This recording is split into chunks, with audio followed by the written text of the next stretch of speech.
अच्छा जब राजा जीतन सिंह अपना बेटी के संबर रचल के यानी कि देश देश राजा गण के पत्र दिल के हमरा हिरनी वन जंगल में हमारा नाती के पत्र दिल के अपना नाती के हम आदेश के लाओ। अरे देखो नाती तू चल जा कहाँ तो चांदी के नगर राजा जीतन सिंह अपना बेटी के संबर रचवैया तो सत्यनारायण कुमारी के डोला अपना कहाँ आना तो हिरनी वन जंगल अखन नाती हमर यानी कि कन्या के लगे चल आयल छे। ओ यानी कन्या के लगे चल आयल हिरनी वन जंगल यानी कि नाती ने पुतहु हमर चल आयल छे। अच्छा नाती अखन से हमर कोहबर घर में जाय से हम कुछ देर आराम करब तकर बाद आगू पीढ़ी चली हम आयब भेली आई गई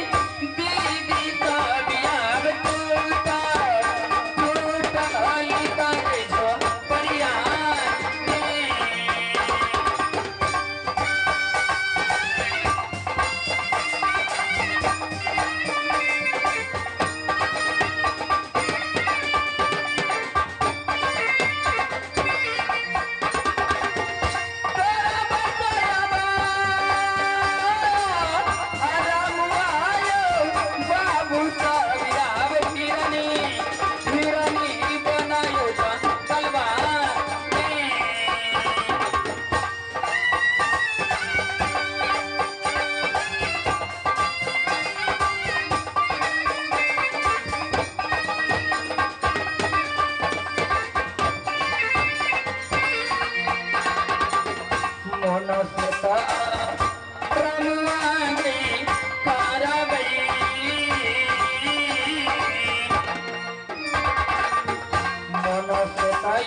हेलो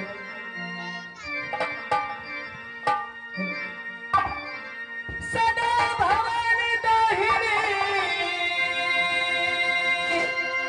है जी सन्मुखी रहे गणेश सदा भवानी दाहिनी है जी सन्मुखी रहे गणेश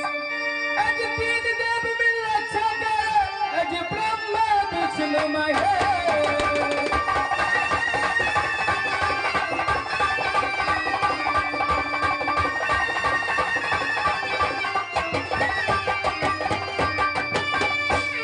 अजगर करे नचा करी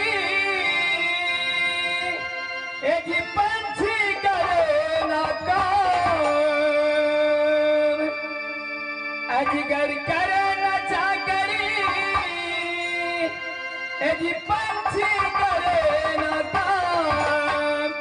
ए जी सचखंड में बीत गया अज सबका दाता राम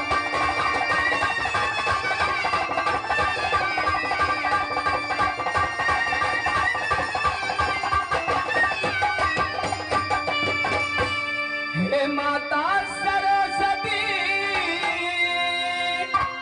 तुम्हें मनाऊं आज हे माता सरस्वती मैं तुम्हें मनाऊं आज इस भरी सभा के बीच में मैया रखना मेरी नाम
माता जी के बाबा हन्नमुआई लागे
देवता के नाम बंदेवी हमारो के अब नमवारा